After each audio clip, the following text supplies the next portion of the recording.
Mr. Mizurian, my question is for you. Ուզում եմ իմանալ արդյոք Հայաստանը պատասխանել է խաղաղության պայմանագրի ադրբեջանական առաջարկներին, նախորդ անգամ վարչապետը պարոն Միրզյան ընդհանուր գծերով Հայաստանի մոտեցումները բարձրաձայնել էր, ընդունելի է խաղաղության պայմանագրի ստորագրման պարագայում միջազգային հայցերից փոխադարձաբար հրաժարվելը, սահմանազատված հատվածներում էլ դիտորդների չներկայումը, եթե պայմանագիրը ստորագրված չէ, նշանակում է Ադրբեջանը անհամաձայնություններ ունի, այս դեպքում հայկական մոտեցումները կխնդրեի ասել ինչպես են փոխվել եւ արդյոք փոխվել են, արդյոք հայկական կողմը համաձայն է օրինակ հայցերը հետ քաշել նախքան խաղաղության պայմանագրի ստորագրումը, շնորհակալություն։ Շնորհակալ եմ հարցի համար, իրականում կարծում եմ, որ ձեր բարձրացրած հարցերի պատասխանները կարող ենք հենց հարցի ձևակերպումների մեջ գտնել։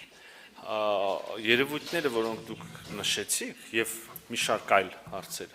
քննարկվում են խաղաղության պայմանագրի տեքստի շրջանակներում եւ հետեւաբար, եթե համաձայնեցվում են, կարող են եւ պարտադիր պետք է կիրառվեն պայմանագրի ստորագրումից եւ ուժի մեջ մտնելուց հետո, այո, մենք քննարկում ենք նաեւ այնպիսի դրույթներ, ինչպիսիք են օրինակ Հայաստան-Ադրբեջան միջպետական սահմանին 3-րդ կողմերի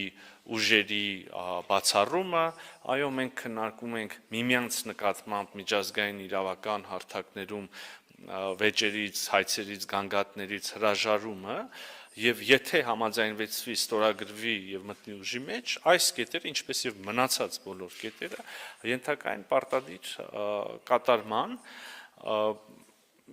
մենք արդեն մեր մոտեցումը ադրբեջանական 12-րդ առաջարկի, 12-րդ խմբագրության վերաբերյալ հայտնել ենք եւ առաջիկայում հնարավորություն կունենանք ադրբեջանական կողմի հետ քննարկել այդ մոտեցումը եւ ընդհանուր առմամբ այդ համաձայնագրի ստորագրման,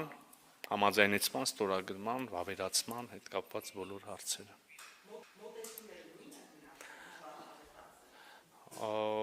Մոտեցումները համապատասխանում են Հայաստանի արտի մարտահրավերներին, համապատասխանում են մեր խաղաղության օրակարգին, Ադրբեջանի հետ խաղաղություն հաստատելու մեր պատրաստակամությանը եւ Հայաստանի Հանրապետության շահերին։